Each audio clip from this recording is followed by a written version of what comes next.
All right, everyone. Trump is now in Israel for a 2-day visit. He's meeting with Netanyahu and trying to broker trying to lay the foundation for what will be a brokered peace plan. A two-state solution, a one-state solution, a leave everybody fucking alone solution. We're gonna curb stomp both of you if you don't shut up solution. Whatever form it happens to take. I remain skeptical but hopeful and slightly more optimistic about Trump's chances than I would have about the last few presidents. Like, Clinton basically gave up. It's like, yeah, Israel this, Palestine that. He shuts up about it because he doesn't want to touch the issue. Bush comes in, he's very, very pro-Israel, a pretty overt Zionistic individual, and so doesn't really push it. He just says, oh, Israel, golden city on a hill, mini US or some crap like that. And Obama comes in, and he takes a hands-off approach. He criticizes Israel a few times. He also criticizes Palestine and just sort of looks like an asshole, I think, to everybody within the region and isn't really anybody's friend.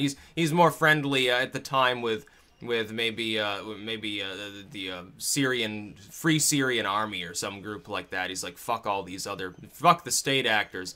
He likes to buddy with Erdogan maybe. And now Trump comes in.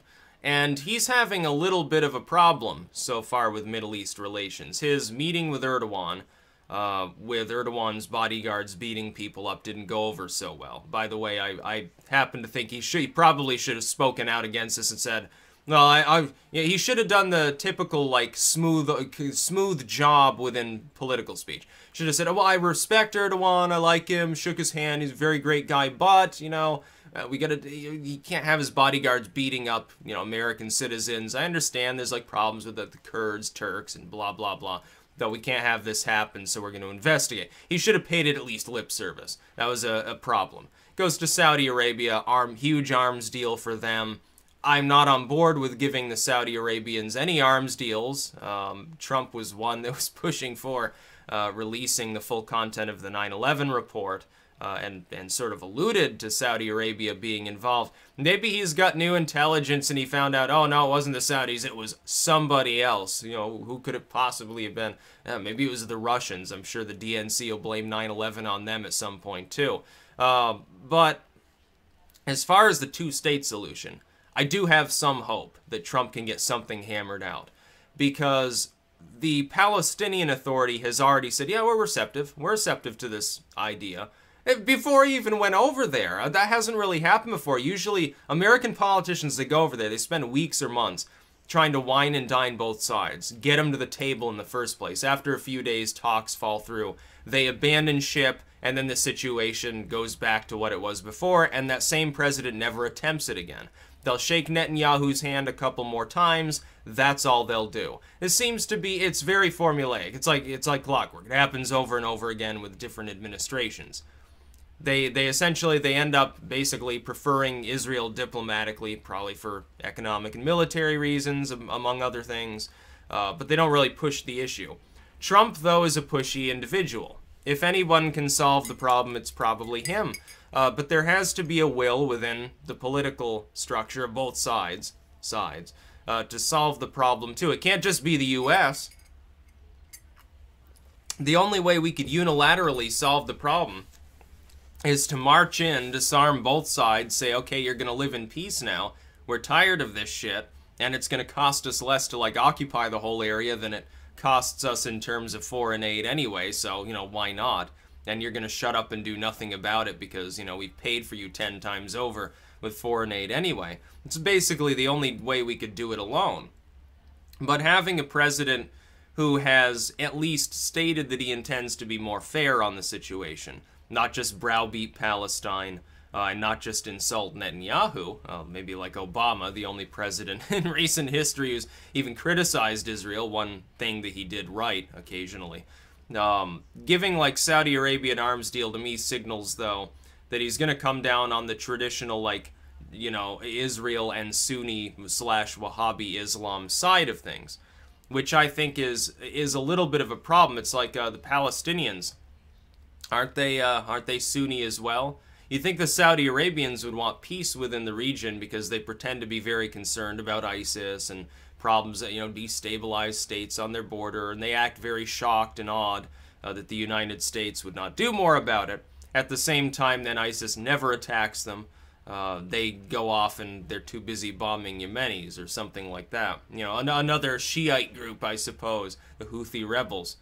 I think, though, there is the possibility, though, I would have been very, very awestruck in the past if any significant progress had been made towards any form of solution in the region. With Trump there, though, I think he has the unique position, perhaps, because of the fact that he's basically the negotiator-in-chief, of possibly working out some sort of solution framework.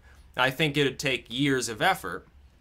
I think that he might leave office before it actually fully culminates. But can he lay the foundation for what would become a two-state solution through some hybrid system in the meantime? Yeah, I think he can. I think he's probably the only person uniquely qualified enough to do that. But, and here's the big but, he has to be pledged to working towards that solution as well.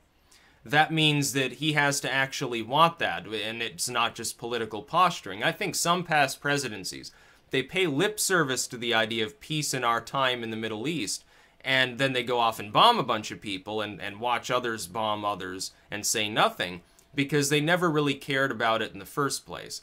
And I can't tell Trump's inner mind whether he really cares if there's a two-state solution, or a one-state solution, or whatever other solution is going to be offered up by these different people. The Palestinian Authority, of course, wants a return to the UN borders. Israel says that's unacceptable. Israel wants to continue settling parts of the West Bank and leave the rest as an eventual independent Palestine if and only if Hamas leaves them alone. That's obviously not going to happen either. So both sides want something that they can't have.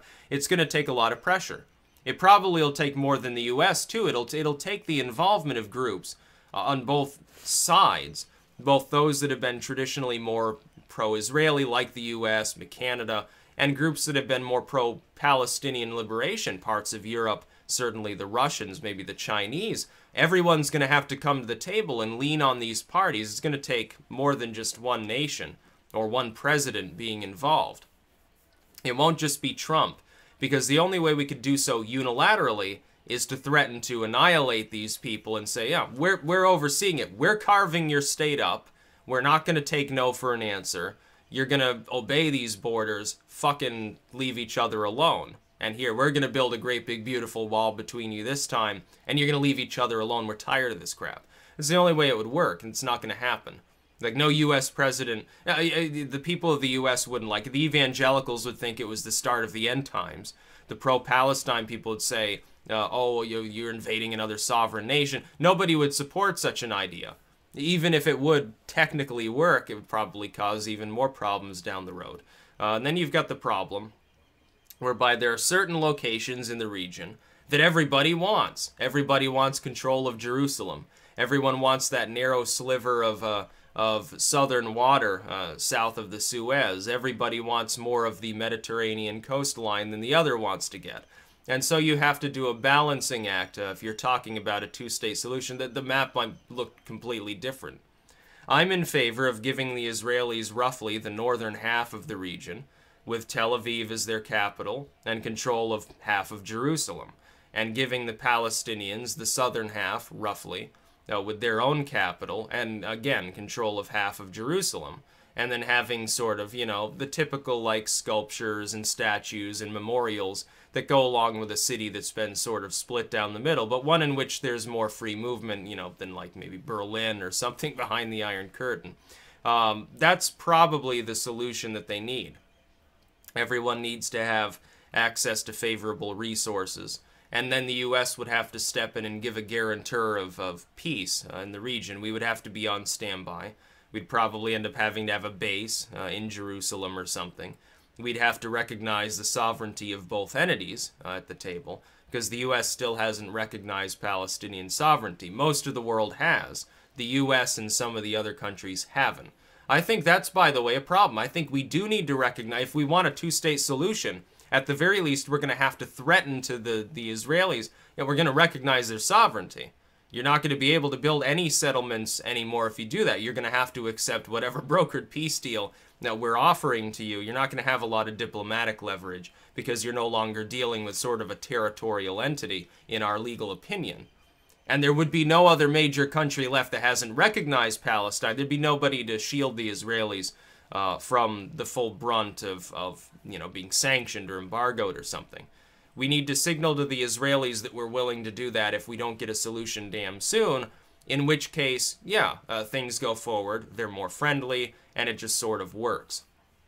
I'd love to see peace within the region, and I'm hopeful that Trump will at least try to do this. Make an honest effort, as Obama never did. He criticized Israel a couple times, otherwise it was status quo. Bush never bothered to even recognize Palestine as an important people.